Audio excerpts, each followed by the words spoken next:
I'm back with a view of what most people would imagine Nebraska is only composed of: corn. There are fields of it around here, but I drove a little outside of town to give you a sense of what Nebraska is like for the most part. I mean, where I'm from in Lincoln, it's pretty standard and it's your regular suburban city. But out here, it's soybeans and corn and gravel roads and really big open skies. So we're gonna take a little walk up the road here. There might be some cars that pass by, but there won't be people because out here in the plains, we're spread out pretty heavily. So, rambling shall ensue, and I can't say that I remember all of the things that you rambled on about in your video that you sent me, but I'll do my best to address things and just kind of walk up the hill here to give you a view of things from ground level, at least. I will say that one of my favorite things about being out here is just how open and how wide and large the sky is. And it's not something that I get in New York that often because there are hills and mountains on pretty much every side and lots of trees and foliage, and not to say that that isn't beautiful in its own way, but it's a little different than, you know, looking out here at farmland. And I mean, you can see for miles and miles. So, case in point, this field over here is more like what the prairie in its pristine form in Nebraska would look like.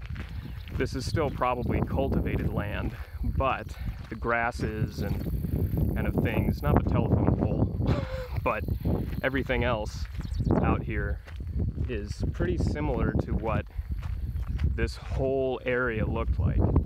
There would be less trees and it would essentially just be this grass and low weeds, little shrubs and things like that, as far as you could see. Miles and miles, hundreds, thousands of miles of just that. So, as we kind of near the top of the hill here, you can see how it's just what most people would describe as flat, and it is. So we're looking back at where my hometown is.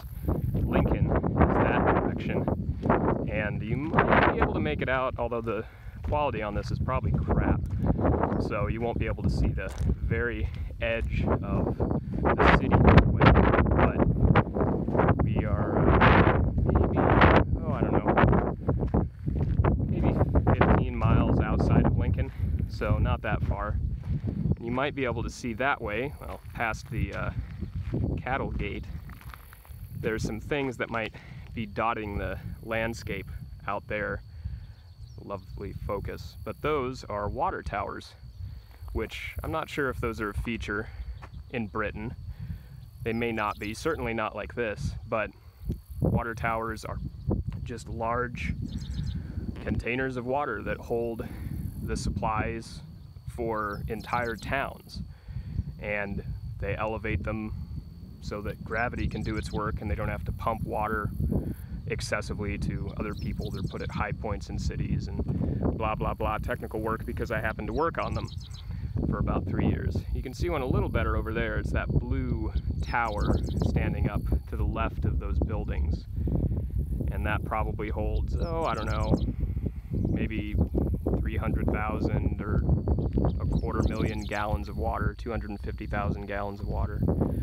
But we'll give you a little sweeping panorama of what the landscape of most of eastern Nebraska is composed of. Is just this fields and fields of soybeans, very minimal trees. All of the trees that are here that you see in this are pretty much either around people's drainage creeks, or natural creeks that are formed by the draining of water, or they were planted around farms or homesteads to serve as windbreaks. And they've been there for hundreds of years, more than likely. So that's basically the premise of Nebraska. Is it's really wide open and breezy. This is a pretty characteristic summer day of Nebraska, where it's a light breeze, maybe 5 to 10 miles an hour or so. Mild clouds, most of them are off in the distance. Otherwise, it's just blue skies and open fields forever. And I love it. I love being back. It's so different. The smells that are here are different than in New York State, and the sound of walking on crushed rock and gravel on a country road, county road, and the insects and grasshoppers and the meadowlark that's over there, the state bird, actually, funny enough. You might be able to hear it, but he's sitting straight ahead on that little metal post, and that's the state bird for Nebraska. It's light brown back and wings and a nice bright yellow underbelly. But just having been back here for a couple days has been so nice, and it's made me realize just how much I miss living here and miss home. But, you know, maybe someday I'll come back here and live here and be able to find a job and have a family or something, who knows. But, you know, for right now, it's nice to have a whole week off from work and be able to be back here and just enjoy the outdoors and home that I've missed for so long. So that's pretty much it. I mean, there's not a lot to show off. It's a lot of the same. Like I say, it's miles and miles of just the same country road, gravel roads, and soybeans and corn and prairie grass like this, and these side drainage ditches on the road, and the occasional telephone or power pole. But it's nice being back here. It's hard to describe, but it's whenever you go traveling somewhere, or you go to a different country or something, and you come back home, and it's just that feeling that you get, that you're kind of wrapped tight in a comfort blanket because you're so used to it. And I've lived here, 99% of my life so far. And I've only been living in New York for just over a year. So it's the first time that I've been back in the summer and had the enjoyment of being able to experience it after having been gone for as long as I have.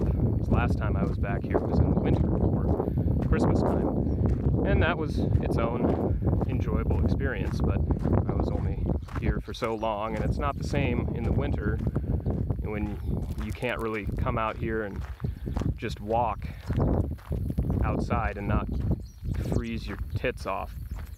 So yeah, but I've been able to hang out with friends, and we'll see family later this week. All of my brothers and their families.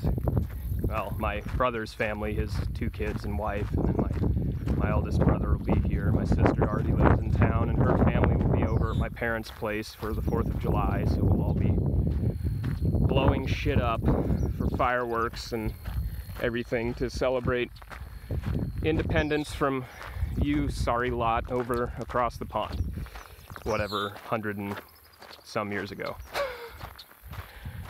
So it'll be nice to see everyone and be together, because it doesn't happen as often as we would all like, especially with everyone being a little more distributed now. My sister's the only one in the family that still lives in town, and my oldest brother and I are the two furthest away.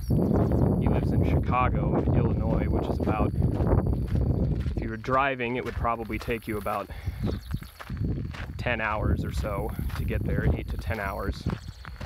And if you're flying, it's, you know, about an hour flight. It's not that long, but for me, I have to take 4 to 5 hours on flights to get back home. So I'm, of all of the family members and siblings, I am the furthest away from home, which I don't mind. It's kind of nice. I've always enjoyed having my own personal little bubble and being the oddball out, I guess, being unique, individual, if you could call it that. So I don't mind it, but I do miss being back here and, you know, not having a ton of stable or friendships or connections out on the East Coast or anyone that's nearby, since upstate New York is kind of like Nebraska and Lincoln in the sense that it is pretty in the middle of nowhere. It's sequestered. It's a 4-hour drive down to New York City, which isn't that bad, but trying to convince people to come and visit is not easy, especially when everyone has their own lives and either kids or husbands or wives to take care of, and taking time off work, finding the time to take off work, things like that. But eventually, I've had a few people visit and, you know, maybe come around. I keep pestering them because that's all I can do. But who knows? So, another note on what Nebraska's like, at least in July, late June, early July, is the heat. It's not so bad today. This is pretty common and tolerable, but it is warm out.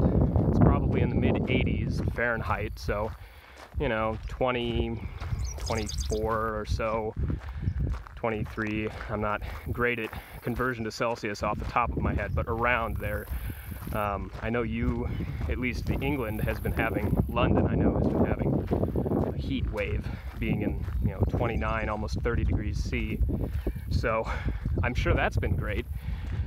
Thankfully we have air conditioning here, we're able to live with it, but it's hot and humid here. It's probably 50% or 60% humidity right now, and that means that you can, when you're walking, you can definitely feel the air and the heat in the air when you walk, and it does take its toll on you over time.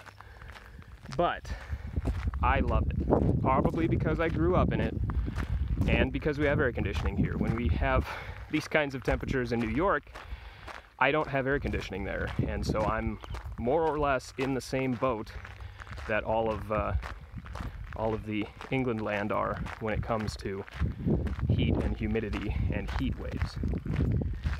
But it's not so bad, and yesterday was wonderful out. I went to the lake with a bunch of friends and was able to swim around, kayak, go on a boat, grill burgers, hot dogs, kind of your standard 4th of July, Memorial Day weekend, or not Memorial Day, Independence Day weekend fare. So here's another classic view that has honestly been put into movies a lot and gives you a good sense of just how far you can see in the distance and how little elevation change there is around here. A crossroads of a country road, just out in the middle of nowhere, surrounded by birds and trees and, you know, some people's property, but nobody around here really to speak of. So it's one of those things that's unique in having lived here, is being able to take a 10 or 15-minute drive outside of town and be in literally the middle of nowhere. So, rambling. I don't really have too much else to report on, but I hope you're doing well, and I hope that your man is also doing well, and his little baby boy. It sounds like, from what I remember, we were talking about he had a promotion at work, I believe, or got promoted to a higher paying or better position, from what I remember. Hopefully that's still going well. And it sounded like you had mentioned that eventually, down the road, whenever this happens, you'd want to move somewhere that starts with an L, and I don't remember what it is because my memory is not great for Northern England town names. So whatever town you were thinking of going to with a university or something about working at a library, that dream of yours, I actually have a friend who is looking into getting a degree in something or other for managing libraries or working at libraries. I was talking with her about that yesterday at the lake, so you're not the only person who is interested in doing things of that nature. So, fun and wee and Nebraska and more of the same, walking back and forth on country roads. Oh, what else? What else has been going on?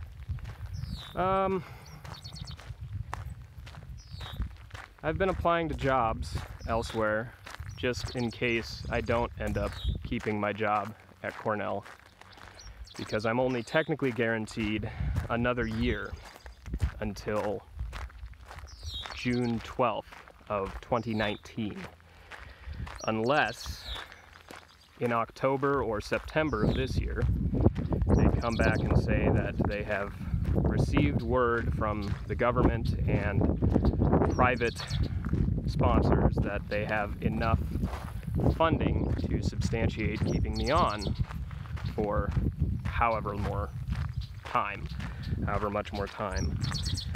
So I've been applying to jobs, and also concurrently I've been looking to apply for graduate school at Cornell, which is still ridiculous to me that that's even some phrase that comes out of my mouth, because I hadn't even thought I would go to college back when I was in high school and just getting out of high school, and half the time I find it difficult to determine why I keep doing what I'm doing.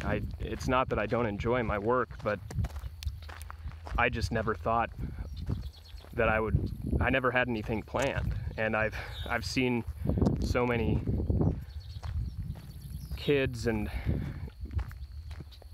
people in university that have all of their things figured out.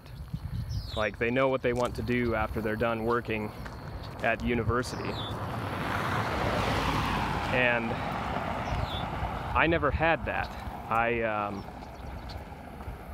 just kind of went to school because my parents told me I needed to and wanted me to graduate, and I thought I was too dumb to do much of anything other than be like a construction worker or just a laborer. And they made me go, and I got an engineering degree because I thought that would be as close to what I would enjoy doing for the rest of my life, or the majority of the rest of my life. And I said, all right, we'll do mechanical engineering. And now I'm working at an Ivy League university on the East Coast and looking at possibly getting into grad school. So strange circumstances. But to the point, applying for graduate school is nerve-wracking, and we'll see how it goes. But my hope is that there are enough diverse candidates and 4.0 GPA students from high school, and women, and Asian Americans and whoever else that go to Ivy League schools, that maybe a single white kid with German ancestry who's the hardest working son of a bitch that from the Midwest can maybe squeak his way into an Ivy League university engineering program. So we'll see how that goes. The positive part of that is that I wouldn't have to pay for it so long as I'm an employee through their employee degree program, which I probably had mentioned to you before. But now it's actually moving forward, and I'm working on making it a reality. So we'll see how that goes. But I'm taking a quantum mechanics course this fall, planning to, and yeah, there's not much else to report. I'm still single. I'm still okay with being single. I'm not in a rush, and I don't really think I ever have been, because there are parts of me that need to be a bit better, or not fixed, but things I need to make apparent in relationships and understand about myself with regard to relationships before I think I would be able to sustain a long-lasting relationship with someone else. And I've always been a little different in showing affection for others and being intimate with people. And I don't know whether that's because I would think of myself as asexual or not, but I've never been like masculine sexuality. like it seems so many other people are, or I don't think about things in that same way, and maybe I am, maybe I'm not. To me, it doesn't really matter. But understanding oneself before prostrating before another, and allowing yourself to be open and accepted, is something that I need to work on, and that is an important component of any relationship, not just a romantic relationship, but any relationship, with friends and family included in that as well, as I'm sure you well know. So I've been doing a lot of thinking lately, and I've been slowly getting back into writing, which I have missed because I haven't had the perseverance to really sit down and make myself write. I've had ideas, I've had thoughts for poems and short little stories, or writing about going to New York City, or like I'd love to write about the feelings of coming back home after having been away for a year and being able to experience what I've been walking around in kind of a loop for a while now, which, I mean, like I said, there's not too much else to show when you're out here, but also I don't want to walk away from my dad's car too far, just in case somebody comes along and thinks, well, what's this doing here? Someone left this out in the road. I might try and either get a hold of them, or I don't know. Nobody in Nebraska talks that way, but stereotypic country accent. Pretty much everybody in Nebraska sounds like me. Maybe if you come out here a little further, they're